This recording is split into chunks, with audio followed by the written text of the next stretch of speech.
Hi everyone, I'm Dr. Sanjay Agarwal. So today's lecture deal with the part 3 of analytical and logic reasoning section of NIMSET 2023 actual paper. Part 1 and part 2 आपके साथ already describe हो चुके हैं. So this is the third part in which we'll be discussing another 5 important questions like which were already there in NIMSET. But जो questions हैं निमसेट के या किसी भी एंट्रेंस एग्जामिनेशंस के वो नॉर्मली रिपीट तो होते ही हैं और मोर ओवर वो आपको एक अच्छा कॉन्सेप्ट देते हैं सीखने के लिए. तो इनमें इन 5 क्वेश्चंस को हम डिस्कस करेंगे और देखते हैं आपको कितने शॉर्टकट्स आप सीख पाते हैं, इससे कितना एडवांटेज आप लोगों को हो सकता है, आप अपने आप रियलाइज़ कीजिए. यदि आप चैनल सब्सक्राइब करते हैं तो ये सारी इन्फॉर्मेशन इंटीमेशन आपको अपने आप पहुंचती रहती है कि और वीडियो अपलोड हो गया है, नहीं तो आप अपने आप भी मेरी वीडियोज़ के लिए सर्च कर सकते हैं. तो शुरुआत करते हैं. और जैसे कि ऑलरेडी पार्ट 1 और पार्ट 2 में डिस्क्राइब करा जा चुका है कि जो एनालिटिकल रीजनिंग का सेक्शन होता है निमसेट में that carries 240 marks weightage, like 24% of the total paper is from analytical and logical reasoning, so which is quite a big number. तो इसलिए इस पोर्शन को तो स्ट्रॉन्ग करना ही होगा. सारी पोर्शंस अच्छे होने चाहिए बट ये पोर्शन बहुत स्ट्रॉन्ग होना चाहिए क्योंकि अदरवाइज भी कंप्यूटर साइंटिस्ट के लिए बहुत हेल्पफुल है. जब भी आपको एल्गोरिथम लिखते हैं, आपको एक इन्फॉर्मेशन सेट ऑफ इन्फॉर्मेशन या पैसेजेस या लॉजिक समझना होता है पहले उसका, तभी तो आप कुछ प्रोग्रामिंग कर सकते हैं या एल्गोरिथम्स लिख सकते हैं. So this section is considered very very important, not just for your NIMCET but also for your placement examinations.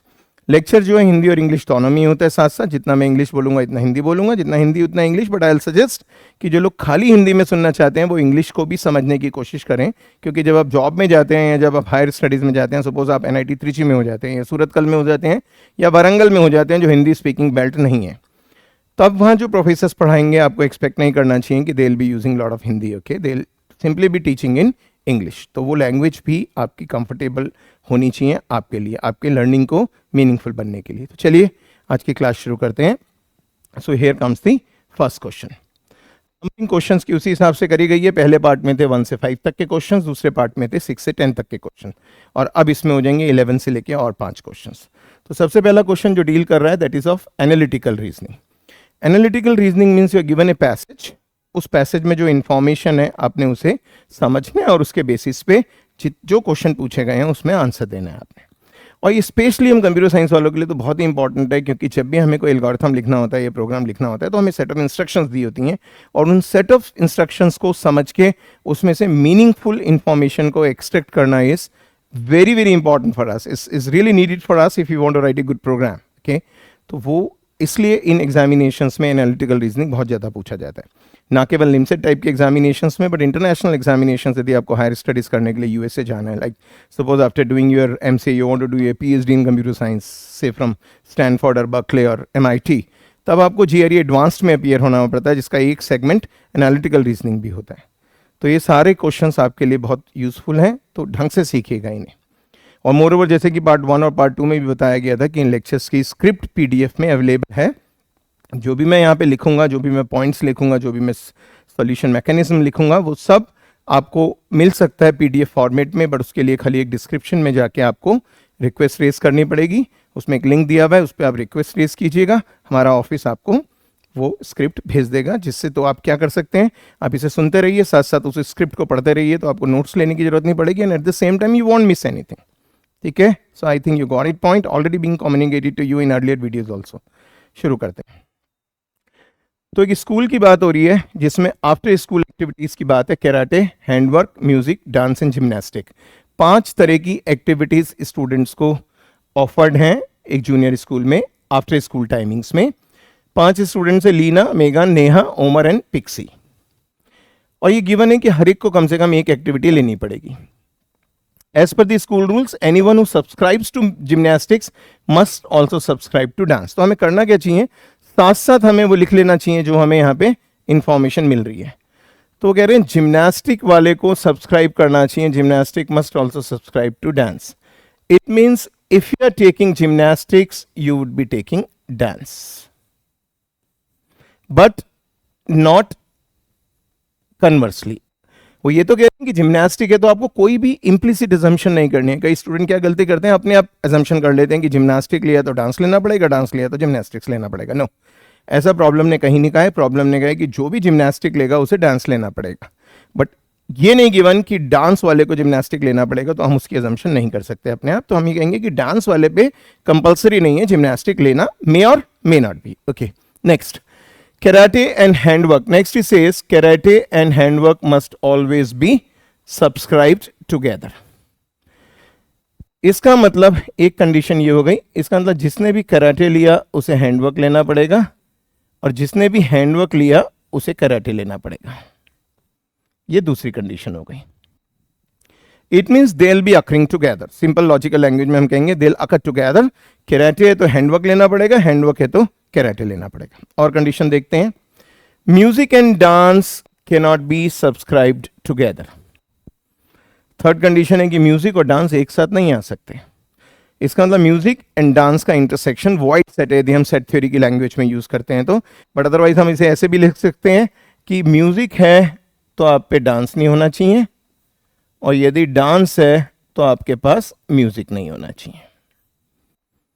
ठीक है, तो ये सारी इंफॉर्मेशन जो ऊपर के पैसेज में है हमने समराइज कर ली। अब हमें नीचे भी कंडीशंस गिवन है, we are also given the conditions, उनको भी हम समराइज करेंगे, but I will use a different ink so that आपको कंफ्यूजन ना हो उस चीज में। वो कह रहा है मेगान सब्सक्राइब टू 4 एक्टिविटीज, देखते हैं। और सेकंड है Leena subscribe to gymnastic but not karate. तो डेफिनेट हमें लीना के बारे में बोला गया है, जैसे पहले बोला गया मेगन को खाली 4 एक्टिविटीज लेनी है, तो उससे हमें इतना हिंट नहीं मिल रहा। बट सेकंड में हमें कहा जा रहा है कि लीना तो जिम्नास्टिक को सब्सक्राइब करेगी बट कराटे को नहीं करेगी। तो एक डेफिनेट इंफॉर्मेशन हमें गिवन है, तो हम इसी से शुरू कर रहे हैं। जिम्नास्टिक अलाउड है, कराटे नहीं सब्सक्राइब करा रही है। तो Leena will be taking gymnastics but not karate. यहां तक हो गया। अब हम देखते हैं कि जिम्नास्टिक है तो डांस आना चाहिए, इसको यूज करते हैं। जिम्नास्टिक है तो डांस आना चाहिए। और अब हम इसको यूज करते हैं कि कराटे है तो हैंडवर्क भी होना चाहिए, बट कराटे नहीं है तो हैंडवर्क भी नहीं होना चाहिए। ठीक है, तो आप खुद देखिए। तो यहां तक हमें पता चल गया कि इस पे जिम्नास्टिक भी है, इस पे डांस भी है, इस पे कराटे नहीं हो सकता, और इस पे हैंडवर्क नहीं हो सकता।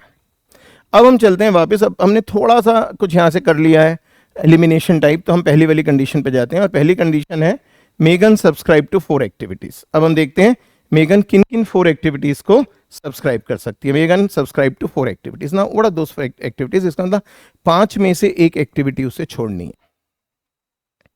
देखते हैं कौन सी एक्टिविटी छोड़ेंगे। सो आप सोचिए इतनी देर में कि मेगान को क्या क्या छोड़ना पड़ेगा। अब हम सोचते हैं यदि मेगान ने जिम्नास्टिक लिया तो उसे डांस लेना पड़ेगा, और कराटे लिया तो हैंडवर्क लेना पड़ेगा। तो 4 तो हो गई। बट हम देखते हैं क्या ये पॉसिबल है कि वो म्यूजिक ले ले और डांस ना ले। बट फिर हमें एकदम दिखाई देता है कि यदि म्यूजिक ले लिया और डांस, तो म्यूजिक के साथ डांस तो ले नहीं सकती, तो फिर 3 ही एक्टिविटीज रह जाएंगी। मैं लिख के बताता हूं आपको क्या कह रहा हूं। जैसे 4 एक्टिविटीज मेरे पास हैं, जिम्नास्ट है, कराटे है, हैंडवर्क है, म्यूजिक है और डांस है। इन 5 में से 4 एक्टिविटीज इसे अलाउड है। एक एक्टिविटी मुझे हटानी है, मैं कौन सी हटाऊं?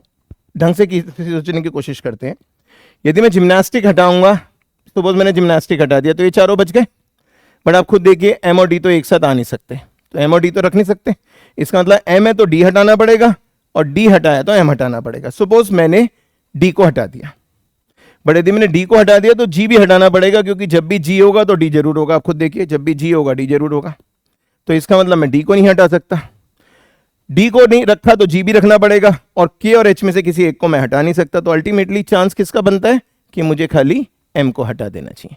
सो only possibility is I should get rid of music. So music is the only possibility which can be removed. Got the point? It's a very important point कि कौन सा वाला है जिसे मुझे हटाना है। तो इट मीन्स मेगन ने जिम्नास्टिक सब्सक्राइब करा, कराटे सब्सक्राइब करा, हैंडवर्क सब्सक्राइब करा और डांस सब्सक्राइब करा। म्यूजिक को उसने सब्सक्राइब नहीं करा, क्योंकि यदि म्यूजिक करती तो डांस नहीं कर पाती, और डांस नहीं कर पाती तो जिम्नास्टिक्स नहीं कर पाती। तो 4 की रिक्वायरमेंट उसकी पूरी नहीं होनी थी। एनालिटिकल रीजनिंग को समझना इज वेरी वेरी इंपॉर्टेंट, इसलिए I am spending so much time on it. Okay, यदि मुझे इसे एग्जाम में सॉल्व करना हो, या आपको जब प्रैक्टिस हो जाएगी, जब आपको इसे एग्जाम में सॉल्व करना हो, it won't take much time, it should not take much time. और हम अपने स्टूडेंट्स को बहुत सारी प्रैक्टिस देते हैं इसकी, besides teaching all these shortcuts. कि जिससे वो बहुत जल्दी इसे अटेम्प्ट कर सके, क्योंकि काफ़ी सारे स्टूडेंट्स का ये वीक पॉइंट होता है कि इतनी जल्दी उन्हें पैसे समझ में नहीं आता, वो इसकी इंफॉर्मेशन को समराइज नहीं कर पाते, and then they are not able to answer the problems. Okay, तो आपने देखा it is such an interesting thing. And then comes, अब आ जाते हैं आगे, Pixie subscribe to, then comes to the third. Pixie subscribe to only one activity and is the only one to subscribe to that activity. अब वगैरह Pixie ने खाली एक एक्टिविटी को सब्सक्राइब कराया और वो एक्टिविटी कोई और सब्सक्राइब नहीं कराएगा। तो यदि हम मेगन को देखते हैं तो मेगन ने खाली म्यूजिक सब्सक्राइब नहीं कराया और चारों को सब्सक्राइब कराया, तो उन बचे हुए चारों में से जिम्नास्टिक, कैराटे, हैंडवर्क और डांस में से तो पिक्सी ले नहीं सकता, क्योंकि वो ऑलरेडी सब्सक्राइब है किसको, मेगन को। तो ऑब्वियसली पिक्सी के लिए क्या ऑप्शन बच जाता है, पिक्सी के लिए ऑप्शन बच जाता है खाली म्यूजिक। बट फिर म्यूजिक किसी और को अलाउड नहीं है, क्योंकि हमें कह दिया गया है कि जो पिक्सी ने ले लिया वो औरों के पास नहीं है, तो म्यूजिक हर एक के पास से हटा दो, रिमूव म्यूजिक फ्रॉम एवरीवन। तो हमने म्यूजिक दिया पिक्सी को और म्यूजिक हमने और सब पे से हटा दिया। ठीक है, तो Pixie is confirmed, Megan is confirmed, Leena is confirmed, क्योंकि 5 में से वो 2 ले चुका है, 3 को वो छोड़ चुका है, so Leena is also confirmed. Omar subscribe to 3 activities. अब ओमर को 3 एक्टिविटीज देनी है, तो हम फिर बची हुई एक्टिविटीज लिख देते हैं यहाँ पे, कौन कौन सी है, जी है, के है, एच है और डी है। एग्जाम में ऐसे लिखते हैं तो भी अच्छा है, बिना लिखे भी आप इतनी प्रैक्टिस हो जाती है आपको, और आपकी कॉमन सेंस इतनी बढ़ जाती है, आपके रिफ्लेक्सेस इतने शार्प हो जाते हैं, तो आप डायरेक्टली भी कर सकते हैं। अब इन 4 में से मुझे एक को हटाना है, जी को, के को, एच को या डी को। यदि मैं जी को हटाता हूं तो आप खुद देखिए, जी को हटाने से मुझे, अभी रोकते हैं, के और एच में से मैं किसी एक को नहीं हटा सकता, क्योंकि इन दोनों को तो एक साथ आना ही आना है, they have to come together, they have to come together. आप खुद देखिए, तो मैं इनमें से नहीं हटा सकता, मुझे एक हटाना है, 3 एक्टिविटी चाहिए, एम ऑलरेडी हट चुका है, इन के और एच में से मैं किसी को नहीं हटा सकता, बस जी और डी में से कोई एक हटाना है मुझे। यदि मैं जी लूंगा तो डी जरूर आएगा, क्योंकि जिम्नास्टिक्स इंप्लाइज डांस, तो जी लूंगा तो डी जरूर आएगा, और डी जी के बिना भी आ सकता है। तो ऑब्वियस चॉइस क्या है, I will get rid of G, कि मैं कहूंगा जी हटाओ यार यहां से, क्योंकि जिम्नास्टिक्स के बिना चल सकता है और किसी के बिना नहीं चल सकता। तो अब उमर ने 3 कौन कौन सी एक्टिविटी सब्सक्राइब करी है, K, H and D. Neha subscribe to only 1 activity. अब नेहा ने एक ही एक्टिविटी सब्सक्राइब करी है, सेम इसको भी हम लिख लेते हैं सब कुछ, जिससे आपको समझ में आ सके, जी, के, एच, डी, हमने 4 एक्टिविटीज यहां पे लिख ली, जी, के, एच, डी। अब फिर हम देखते हैं, ये दोनों तो हो नहीं सकते, क्योंकि ये दोनों तो हमेशा एक साथ आते हैं। बहुत ही ऑब्वियस हो गया अब तो मेरे ख्याल से आप में से ज्यादातर ने इसे आंसर भी कर लिया होगा before I strike out one of those. आप में से कुछ लोगों ने अपने आप स्ट्राइक आउट कर दिया होगा उसे। यदि मैं जी लेता हूं तो मुझे डी भी लेना पड़ेगा, बट डी अपने आप भी आ सकता है, तो ऑब्वियसली मुझे जी को नहीं लेना चाहिए। तो ओनली 1 एक्टिविटी का सब्सक्रिप्शन हो गया। So that is the complete structuring. आप चाहें तो यहां पे भी आंसर कर सकते हैं। Now you have got all the information. इसने पूछा है how many activities are subscribed by exactly 2 people each. कितनी एक्टिविटीज हैं जिन्हें 2-2 लोगों ने सब्सक्राइब करा है। तो या तो हम यहाँ पे आंसर कर दें, या दूसरा है कि हम इस तरीके का एक टेबल का स्ट्रक्चर बना लें। इस तरह के टेबल के स्ट्रक्चर पे हम मार्किंग कर दें और फिर हम देख लें अपने क्वेश्चन के हिसाब से that how many activities are subscribed by exactly 2 people. ठीक है, तो how many activities are subscribed by exactly 2 people. तो हम देखते हैं, सबसे पहले मेगन ने 4 करी हैं, जी, के, एच, डी। मेगन, जी, के, एच, डी, ये मेगान की हो गई चारों। लीना ने क्या लिया है, G and D. Leena has taken G and D. G and D is, although table was not needed, but just because I am teaching it to you and I want to explain things in a thorough manner, that's why I am doing it here, okay? But entrance में, examination में आपको जरूरी नहीं है कि आप develop करें, इसे लिखें। अब देखते हैं पिक्सी। पिक्सी खाली एम पे है, Pixie is to M only. तो पिक्सी का कराटे भी गलत, पिक्सी का हैंडवर्क भी गलत, म्यूजिक इसका सही है, डांस नहीं है, एंड जिम नहीं है। Pixie is also known to me. And then comes Omar, KH. Omar is K and H. Omar is K and H, और ये तीनों नहीं है। And after Umas, Neha is just D. Neha is just D.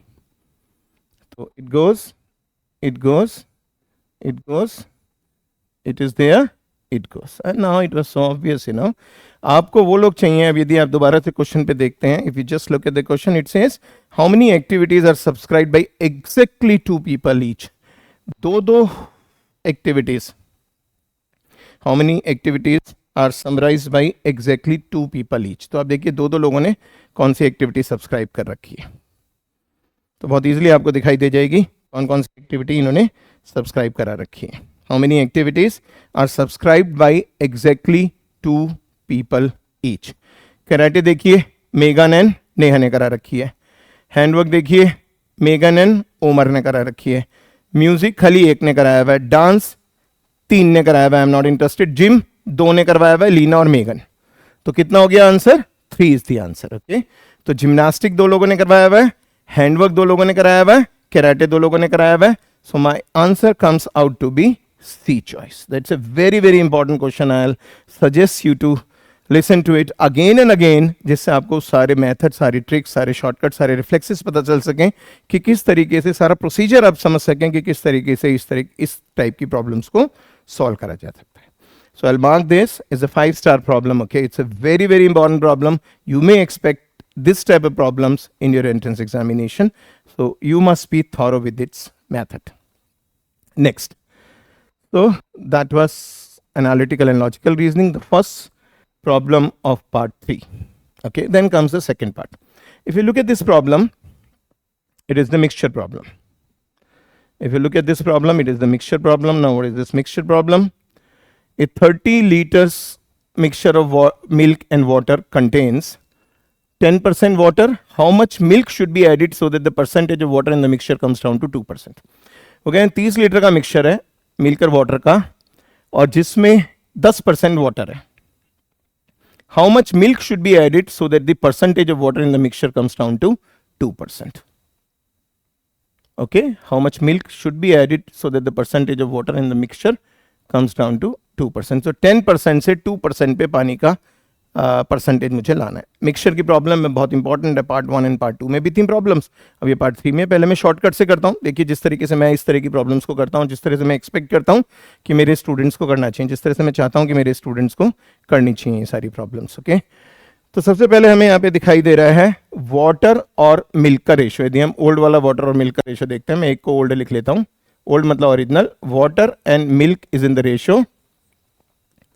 कितना ratio हो गया? 10% है तो 1:9 कह दूं. 1 पार्ट वाटर है, 9 पार्ट मिल्क है. और न्यू वाला रेशो क्या हो जाएगा आपका? वो कह रहे हैं मुझे वाटर चाहिए, वाटर इज टू मिल्क. अब उन्हें वाटर चाहिए 2%. 2% मतलब 2 वाटर और 98 ये. और आपको पता ही है रेशोज में ये 1 हो जाएगा और ये 49 हो जाएगा. क्योंकि आप यदि किसी रेशो की दोनों टर्म्स को, फर्स्ट टर्म को और सेकंड टर्म को, जिन्हें हम डिवाइड करते हैं द सेम कांस्टेंट से, तो that remains the same and that constant should obviously be 0 because you can not divide by 0. तो ऐसी चीज़ें कई बार मैं बोलता नहीं हूँ, मैं आई एज्यूम दैट कि आपको पता होनी चाहिए. तो जब भी रेशो की दोनों टर्म्स को किसी नॉन जीरो कांस्टेंट से डिवाइड करा जाता है, रेशो रिमेन्स द सेम. अब आप देखिए एक रेशो है 1:9, एक रेशो है 1:49. इसका मतलब हमने कितना यूनिट वाटर जोड़ा? 40 यूनिट ऑफ मिल्क हमने ऐड करा इसमें. डायरेक्ट शॉर्टकट है, 40 यूनिट ऑफ मिल्क एडिड. तो आप 40 यूनिट ऑफ मिल्क ऐड करेंगे, बट एक्चुअली उसने क्या कहा है? How much milk should be added to the percentage of water in the mixture comes down to 2%. 40 unit, but total है कितना मिक्सचर? 30 यूनिट. और टोटल पार्ट्स कितने हैं? 10 पार्ट्स. तो 10 पार्ट्स बराबर हैं 30 लीटर्स के. तो एक पार्ट बराबर होगा 3 लीटर के. तो 40 पार्ट बराबर होंगे 40 इंटू 3, दैट इज 120 लीटर के. अब खुद देखिए 120 litre is the answer. And you want, I can assure you, you want take more than 5 seconds if you adopt this method. If you use this method, you won't be taking more than 5 seconds. एक बारी मैं repeat कर रहा हूं. Old वाला water and milk का ratio है 1:9, 10% को मैं इसे 10:90 भी लिख सकता था, फिर थ्रू आउट 10 से डिवाइड कर देता, तो 1:9 आ गया। नया वाला है 2%, मतलब 2:98, मैंने थ्रू आउट 2 से डिवाइड कर दिया, 1:49 आ गया। तो पहले वाले में वाटर है 1 पार्ट, मिल्क है 9 पार्ट, दूसरे वाले में, नए वाले में वाटर है 1 पार्ट, मिल्क है 49 पार्ट। इसका मतलब 40 parts of milk has been added to it, 40 units of milk has been added to it. Okay, but total initially unit कितने थे? 10 पार्ट्स थे, और उन 10 पार्ट से मिलके बना था 30 लीटर का मिक्सचर। तो 10 पार्ट बनाते हैं 30 लीटर मिक्सचर, तो एक पार्ट बनाएगा 3 लीटर मिक्सचर, तो 40 पार्ट बनाएंगे 120 लीटर मिल्क। ओके, सो 10 पार्ट से 30 लीटर है, एक पार्ट में 3 लीटर है, तो हर एक पार्ट की वैल्यू है 3 लीटर। और मिल्क है इसमें आपने ऐड करा, तो how much milk should be added to the percentage, कितना ऐड करा? 40 यूनिट्स, तो 40 यूनिट ऐड करा मिल्क, तो एक यूनिट है 3 लीटर, तो 40 यूनिट्स हुए 120 litre. So that is the. Otherwise कैसे करते हैं ट्रेडिशनली बुक्स में, वो वाटर की क्वांटिटी निकालते हैं, मिल्क की क्वांटिटी निकालते हैं, ऐड करते हैं, नया रेशो बनाते हैं। आप चाहें तो हम उसे देख सकते हैं यहाँ पे, if you want we can do it here. किस तरीके से इनकी प्रॉब्लम्स करते हैं वो। सपोज मिल्क एडिड, आपने x लिखा, मिल्क एडिड इज x, ठीक है। एंट्रेंस में वैसे लिखने का काम कम होना चाहिए।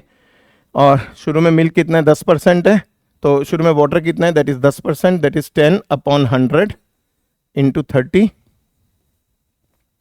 एक जीरो यहां से गया, एक जीरो यहां से गया, that is 3 litre.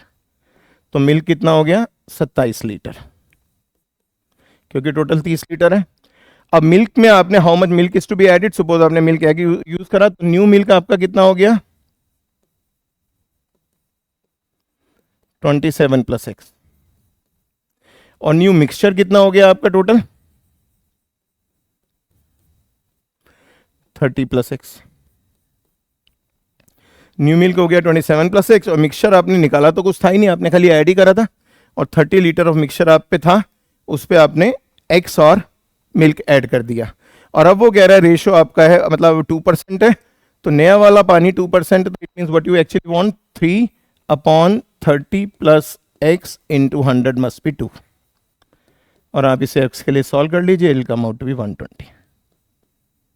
Here x will come out to be 120. That is what it says. But I personally recommend the first method, which is a shortcut, और जो आपके लॉजिक को भी डेवलप करता है, आपके थॉट प्रोसेस को भी डेवलप करता है. But second is purely mathematics. But I'm not saying that's bad. You can also use this, but try to adopt to these type of new methods, which you can directly use and can directly answer. क्योंकि exam में आपको किसी को लिख के दिखाना नहीं है, और दूसरी बात आप पे इतना रफ पेज भी नहीं होता, CBTs हैं, कंप्यूटर बेस्ड टेस्ट हैं सारे, आपको रफ शीट भी इतनी नहीं दी जा सकती थी कि जिस पे आप इतना सारा लिख लिख के कर सकें. So do it directly. Okay, then comes the next problem. Most teacher advice. So this is a problem from, okay, so this is a problem. आप लोगों ने लॉजिक ऑफ लाइफ सुना होगा, सिलोजिज्म कहते हैं उसे, we call that syllogism. I think इस stage पे आपको कंफ्यूज करने से उसका कोई फायदा नहीं है, but if you want you can watch my video on that also. Syllogism is logic of life. 4 तरह की बेसिक स्टेटमेंट्स उसमें हम लेते हैं. All ARB, no ARB, some ARB and some AR not B. उन्हीं में से कुछ लिया गया है. मैंने अपने लेक्चर्स में डिस्क्राइब करा है कि कब ऑल लेते हैं, कब नो लेते हैं, कब सम लेते हैं, कब सम नॉट लेते हैं. ये आपके इमोशन से डील करते हैं. जब पॉजिटिव इमोशंस हैं तो आप किस तरह की स्टेटमेंट लिखते हैं, जब नेगेटिव इमोशंस हैं तो आप किस तरीके से लिखते हैं. तो बट आपको अभी इतना मैं खाली बता सकता हूँ कि ये जो मोस्ट वर्ड है, most is used for some in syllogism. Most means some in the positive sense. Okay, जैसे हम कहते हैं mostly students are intelligent, means most of the students are intelligent, means some of the students are intelligent. I am happy, I am excited, तो मैं most use करूंगा. Rarely students are intelligent. Rarely word use करने का मतलब है I am not very happy, I know that a very few of my students are intelligent. तो इसका मतलब हो गया some of my students are not intelligent. जब हम कहते हैं rarely students are intelligent, इसका मीनिंग है some of my students are not intelligent. और जब हम कहते हैं mostly students are intelligent, it means some of my students are intelligent. तो एक में हम पॉजिटिविटी दिखाते हैं, एक में हम नेगेटिविटी दिखाते हैं, एक में हम उनकी बात करते हैं जो हैं, और एक में हम उनकी बात करते हैं जो नहीं है. बट ये डिटेल में आप सीख सकते हैं मेरे उस पर्टिकुलर सिलोजिज्म के लेक्चर पे. ठीक है, यहाँ पे तो बहुत ज़्यादा टाइम लग जाएगा, और यहाँ ऑब्जेक्टिव है बेसिकली निमसेट की प्रॉब्लम्स को सॉल्व करना. बट बेसिकली जैसे कि मेरी बैकग्राउंड शायद सबको पता है, मेरी ग्रेजुएशन थी मैथमेटिक्स में, पोस्ट ग्रेजुएशन ऑपरेशनल सर्च में, पीएचडी कंप्यूटर साइंस में, software reliability, and then I have MSc in psychology, also applied psychology. तो सारे टॉपिक्स की मिक्सर मैं मिक्स करके ही पढ़ाता हूँ। लाइक मेरे लिए मैथ्स, लॉजिक, इंग्लिश सब सेम है, okay. So because they can all be interpreted in the same way, so that's what we do here at Sanmax. तो यहाँ पे उसने दो स्टेटमेंट दिए हैं, most teacher are boys, some boys are students, और कंक्लूड करवाना चाह रहा है कि इनमें से कौन सी स्टेटमेंट सही होगी। यहाँ तो हम डायरेक्ट मेथड से कर रहे हैं, not going into much details जैसे हम सिलोजिज्म करते हैं या पढ़ाते हैं। मोस्ट टीचर आर बॉयज, आप ऐसे बना सकते हो सम टीचर्स आर बॉयज वगैरह। Some boys are students, some boys are students.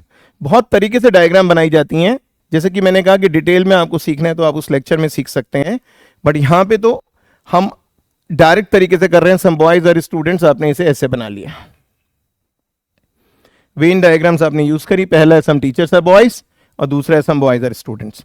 पहली स्टेटमेंट वो कह रहा है some students are boys, some students are boys. तो ऑब्वियस है, यदि कुछ बॉयज स्टूडेंट्स हैं तो कुछ स्टूडेंट्स भी बॉयज हैं, तो पहली स्टेटमेंट तो सही है।